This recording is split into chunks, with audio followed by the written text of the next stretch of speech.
What's up, everybody? Christian James here. Today's video, Pierre Poilievre addresses the ridiculous NDP convention with the equity cards. By the way, these equity cards were not equity cards. They were just so you can butt in front of white people, especially white males that are straight, at this convention to ask your question, because somehow that card trumps the order in which people are in line because white people got there before them, therefore Monopoly cards. I don't know. Let's take a look.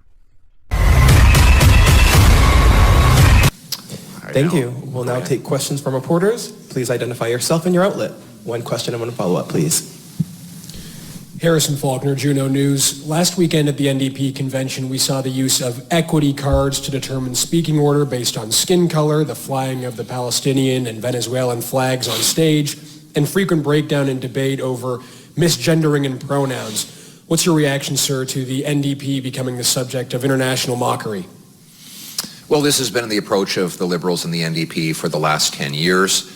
Both Liberals and NDP have taken on this approach that is completely out of line with everyday Canadians. The Canadian people want us to focus on their common sense priorities, making the country affordable, safe, and strong. Everything else is a distraction from that. Thank you. You think the NDP is still a party for blue-collar working Canadians? No. The NDP, just like the Liberals, wants to block resource projects, ban hunting rifles, tax fuel, stop people from driving pickup trucks. The Liberals and NDP have an anti-rural, anti-working class agenda.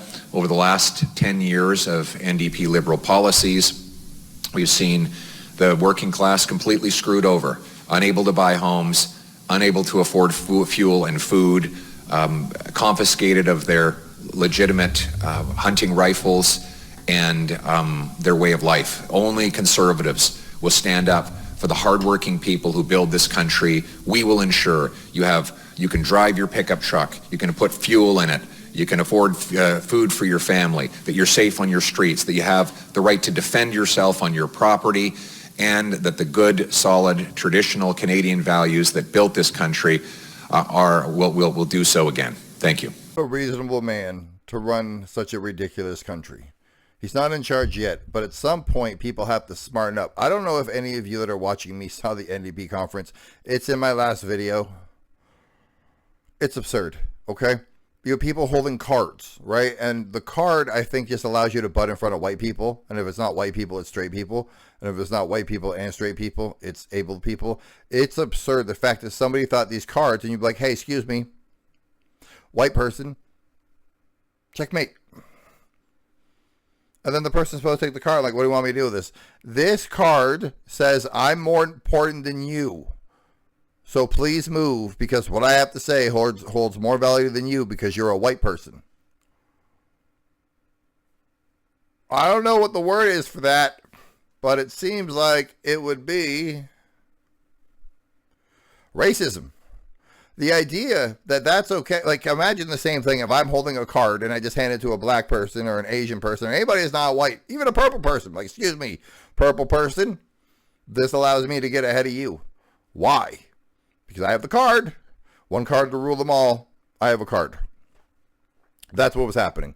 It is such an idiot. Like, you're in charge of the country. You want people to put their money and belief and trust behind you. And this is how your leadership conference goes? Like, have we went through the looking glass? Have we flown over the cuckoo's nest? Like, red pill, blue pill, and somebody took both pills by accident and I were stuck in a loop of retard? That's right. I said it. What is happening? Like, seriously, what is happening that this is an actual thing that people are doing with their fucking time? Cards to get ahead of white people or whatever, because I don't want to wait in line because what I have to say holds more value on the subject than what you have to say. If this is who you're going to try to secure your vote with, those people are not going to leave the house because that doesn't work. In the line of voting, excuse me, white person, take this card. And this card says I can vote before you even though I showed up after you. What the fuck? Honest to God, what is happening to the West? I live in Canada. This is Canada. I straight up thought that first video was an American fucking video from like a college or university, which that seems to be a pretty normal thing. But this, at a political leadership conference, the NDP used to be the third most powerful party in the country. After this, it's a parody. Like, you guys have Saturday Night Live. We have This Hour Has 22 Minutes. I don't know if we have a Saturday Night Live version thing like Kids in the Hall we used to have. Please, for the love of God, just roast them. Please just roast them. It's so fucking stupid. It's such a stupid thing that needs to be mocked. No wonder these people want safe spaces. They're not even safe from their own dumb thoughts. Like, I watched the video. What the hell is that? You're trying to vote on a leader. But, ran over. Pierre said reasonable things. Why would you not vote for Pierre? Did you watch him on Rogan? If you didn't watch him on Rogan, you should honestly give him a fair shake and watch him on Rogan. Nothing he says is ridiculous. Nothing he says is even conservative. None of that stuff. Like, hey, here's how I want to run the country, and it's a lot of freedom for the people. So whatever you want to do with your freedom, he's a big fan of freedom. Excuse me, tongue-tied. But other than that, there's not like he eats apples, and you don't like the fact that he eats apples. His wife's Venezuelan. Maybe you don't like that one. You know, whatever it is, and I'm not wrong with Venezuelan people. I'm just saying there's no logical reason to not vote for a person like that. Or elbows up. Like, comment, subscribe. Tell me if you agree with Pierre, agree with me, agree with Mark Carney and the elbows up and the fucking dork with the stupid hairdo, the they, them, their crowd. I'm out.